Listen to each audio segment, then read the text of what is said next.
বন্ধুরা, তাপসী কুড়ে ঘরে সবাইকে অনেক অনেক ধন্যবাদ জানিয়ে আজকের রেসিপি শুরু করছি। বেগুন দিয়ে ইলিশ মাছের পাতলা ঝোল। পুরো ভিডিওটা দেখার জন্য সবাইকে অনুরোধ করবো, দেখতে থাকো। এখানে আমি মাছটাকে হালকা করে ভেজে নিয়েছি। আর এখানে দেখো বেগুনটাকে কালো জিরে কাঁচা লঙ্কা দিয়ে এটা ভালো করে ভেজে নিলাম। এখানে আমি এখন দিয়ে দেবো পরিমাণ মতন জল। এখানে লবণ হলুদ সব আমি দিয়েই দিয়েছি। দেখো এখানে জল দিয়ে দিলাম।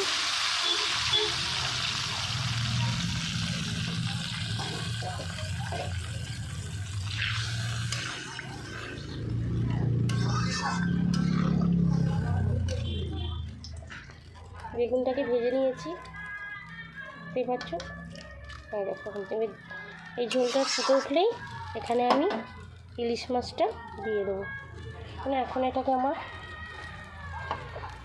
আর এখানে দেখতে পাচ্ছ কড়াইতে তেল বসিয়েছি। এটাও আমি ইলিশ মাছের সর্ষে বাটা দিয়ে সর্ষে ইলিশ করব। এখানে আমি দিয়ে দিলাম ফোড়নে কয়েকটা কালো জিরে,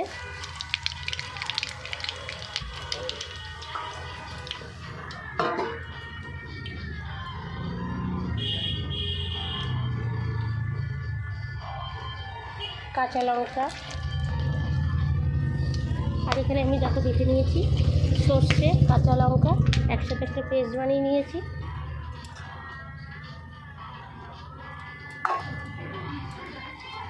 এখানে এবার সর্ষে কাঁচা লঙ্কা দিয়ে দিলাম।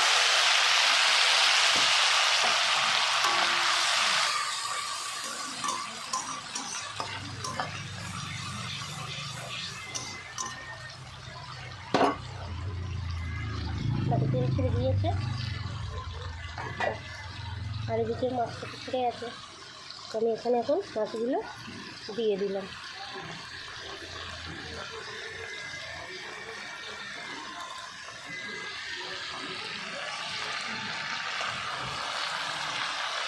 আমি হাত দিয়েই দিয়ে দিয়েছি।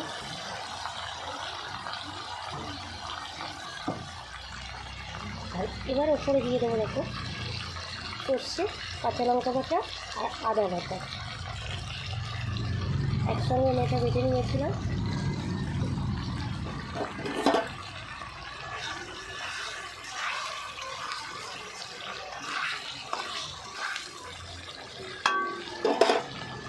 গ্যাসটাকে কমিয়ে দিলাম।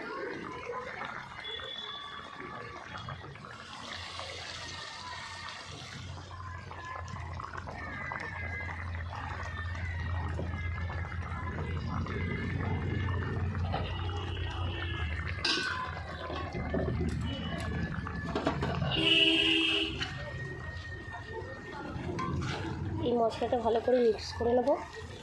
লবণ হলুদগুলো সব সুন্দর একদম পুরো মাখা মাখা হবে ইলিশ মাছটা গায়ে। কেননা ইলিশ মাছটা তো কাটিনি, গোটা গোটাই রেখে দিয়েছি, খুব বড় নয় বলে। ইলিশ মাছগুলো ছোটো ছোটো বলেই গোটা গোটা ইলিশ মাছ সর্ষে বাটা দিয়ে। আর এখানে বেগুন দিয়ে কালো জিরে কাঁচা লঙ্কা দিয়ে ইলিশ মাছের পাতলা একটা ঝোল, এটা রেডি হয়ে গেছে। আর এই দেখো এদিকে সর্ষে ইলিশটাও রেডি হয়ে গেছে। আর আমার এই ভিডিওটা যদি ভালো লাগে অবশ্যই লাইক করো, কমেন্ট করো, সাবস্ক্রাইব করে দিও।